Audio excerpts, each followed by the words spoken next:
이것 때문에 많은 대표님들이 헷갈려 하세요. 어떻게 임원한테 24억을 줄 수가 있어?가 아니라는 거죠. 이것만 생각을 바꾸시면 차명주식은 다 해결됩니다.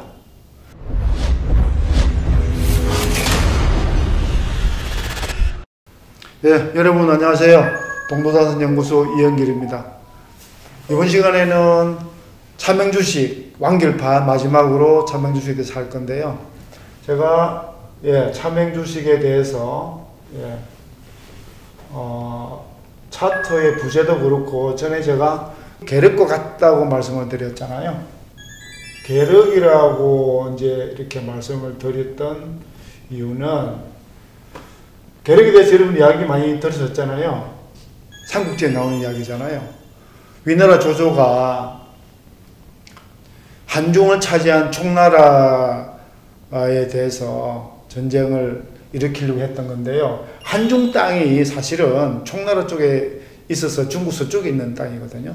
위나라에서는 별 필요가 없었어요. 그런데 총나라 유비가 한중 땅을 차지하니까 배가 아파서 조조도 군사를 일으켜서 진을 칩니다.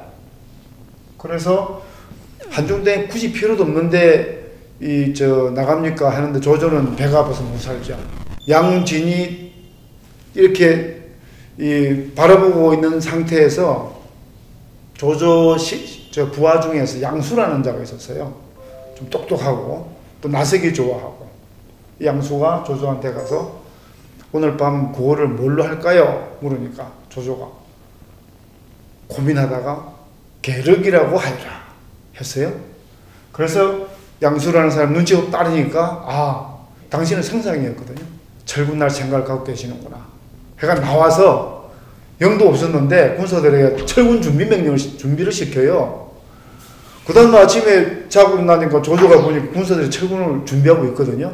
조조가 어떻게 된 거냐 그러니까 양수 부하가 이거를 명령을 내렸다 그러니까 조조가 자기 심경이 들키니까 기분도 안 좋고, 원래 양수가 조조의 후계자 구도에 있어서 조조하고 반대쪽에 서 있었어요. 그래서 양수를 불러다가 차명을 합니다. 좀 앞서 나갔다가 명을 다 하게 되죠. 그래서 거기에 계륵이라는 말이 이제 고사성어가 생겼는데요. 차명주식이 왜 계륵이냐? 조조가 탐냈던 한중 땅하고 똑같다는 거죠. 차명주식을 평가를 하게 되면요, 국가에서 세금을 매기 위해서 차명주식이 양도되거나 상속이 되거나 그럴 때 세금을 매기기 위해서는 평가를 할 때는 분명히 우선 대표가 전제되고 또 대표가 경영권을 확보한 경우고 또 대주주로서의 요건을 다 갖춘 상태에서 평가를 하는 거란 말이에요. 근데 차명주식은 이분들하고 상관없이 원래 이분들 건데 이름만 해서 가져온 거잖아요. 근데 차명주식을 신고하기 전에는 국가에서 차명주식인지 실제로 가지고 있는 아무도 몰라요. 그래서 이 부분을 평가를 할 때는 이걸 전제로 해서 평가된 거기 때문에 평가 가치와 실제 가치에는 엄청난 차이가 난다는 거죠. 왜 실제 가치의 차이는 저도 말씀드렸지만, 만일에 우리 그림 잘 그렸죠. 여기 이제 대표님이 계시고, 그죠? 대표님 있고, 여기 법인이 있으면, 여기 임원이 차명주를 20% 가지고 있다 가정하자고요. 이게 원래 대표님 거지만, 대표님 가져와봐야 이익이 없어요.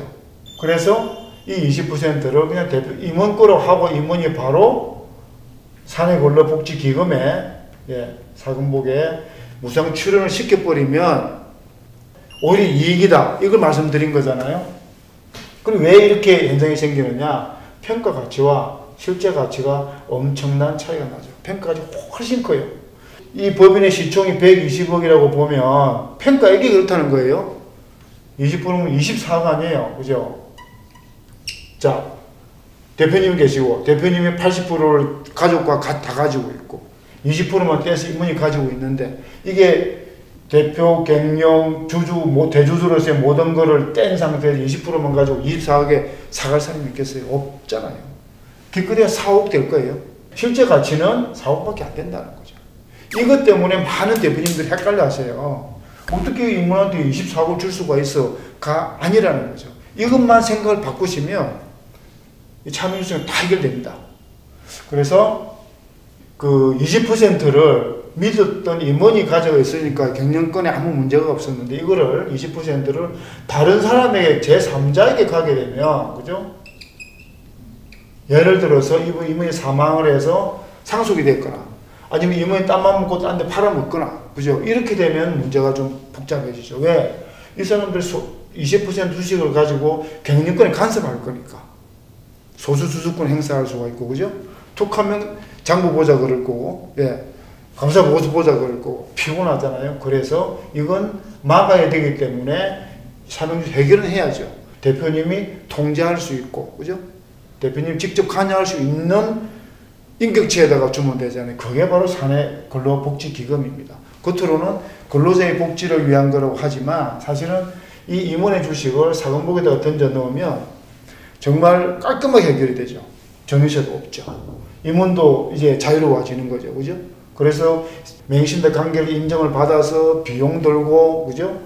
의제 정유세 내고, 배당에서 쓰면 배당 소득세 내고, 또 간주취득세 따져봐야 되고, 이렇게 복잡한 거를 다 없애고 간단하게 사금복에 던지는 겁니다. 20%를 24억이 아니거든요. 실제로 이게 한 4억 된다고 치면은 세금 계산하면요. 이게 더 훨씬 유리합니다.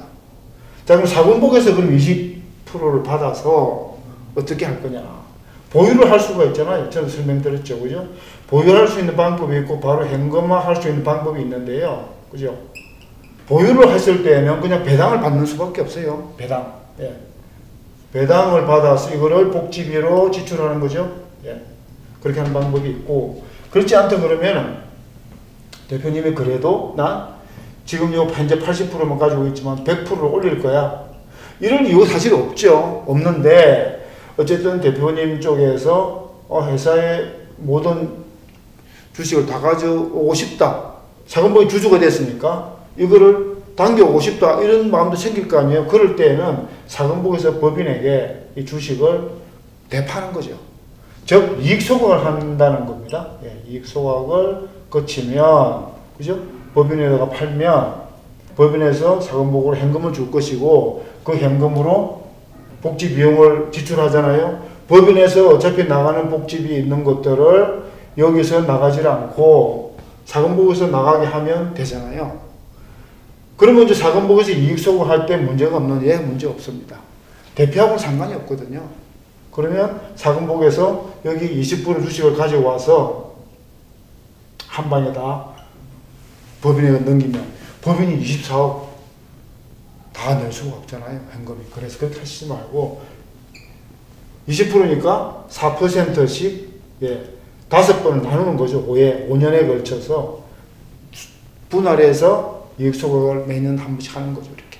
이 법인에서 어차피 순자산의 한 4~5% 정도를 여기 사금복에 복지비를 넣으려 했던 거잖아요. 그건 넣지를 말고 이 주식을 소각해서 받는 돈으로 하시면 돼요.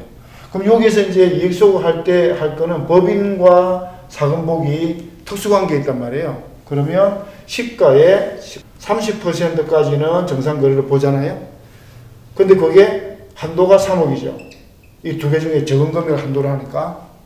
그러면 뭐 4%면은 6억이잖아요. 6억을 이렇게 이익소각으로 법인에게 넘기면 6억에 대해서 4억 2천만 줘도 되죠. 6억이 다 안 줘도 됩니다. 4억 2천까지는. 왜냐하면 6억에 30%면 1억 8천인데 그걸 1억 8천 빼면 4억 2천이니까 4억 2천 이렇게 넘기면은 정상적인 거래로 인정받는단 말이에요. 근데 만약 24억을 한 방에 하면 한도가 3억이니까 24억의 30%가 아니라 21억을 넘겨줘야 돼요. 법인도 부담이 되지만 21억이라는 돈도 현금을 줄 수가 없잖아요. 또 거기에다가 저가 양수도 할인 혜택을 받을 수가 없단 말이에요. 그죠? 그래서 넘길 때는 이렇게 분할을 해서 넘기고 또 법인에서 사금복 넘길 때는 30% 예, 이거를 활용할 수가 있다. 이걸 30%가 3억이 한도기 때문에 그죠? 그러니까 최대 넘긴다 하더라도 10억을 넘어가면 손해가 되는 거죠. 넘어간 거는 어떻게 되느냐? 법인의 입금으로 잡혀서 법인세 내셔야 돼요. 예, 그런 상황이 있을 수가 있으니까 그 부분을 알고 순차적으로 분할해서 이익소거하시면 돼요. 그러면 여기서 현금화가 돼서 돈이 들어오잖아요. 원래는 이익소거하면 이 주식을 양도한 사람에게 의제배당세가 나오는 거란 말이에요. 근데 사금보험 법인이잖아요. 그래서 의제배당이 나오는 것이 아니라 법인세를 내게 돼요. 그럼 사금보험에서는 제가 설명드렸는데 이 법인세를 낼 일이 없습니다. 왜 그러냐면 주식을 팔아서 들어온 자금은 50%까지 고유목적 사업 준비금으로 잡아서 비용으로 뜰 수가 있거든요.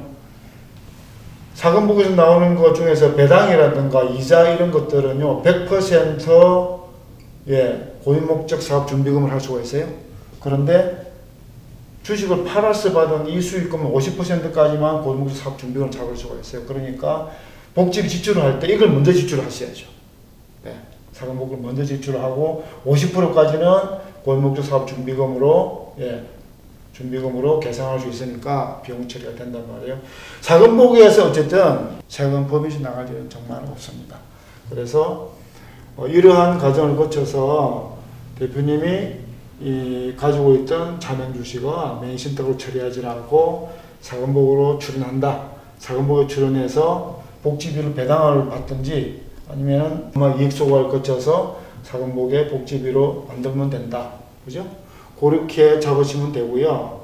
이익소거 부분에 대해서는 전에 다 설명을 드렸어요. 그거 한번 참조해서 보시면 되고요. 최종적으로 보면 대표님 입장에서는 법인의 돈이 그러면 사금보험에 넘어간 것 아니냐 이렇게 볼 수가 있잖아요. 예, 맞습니다.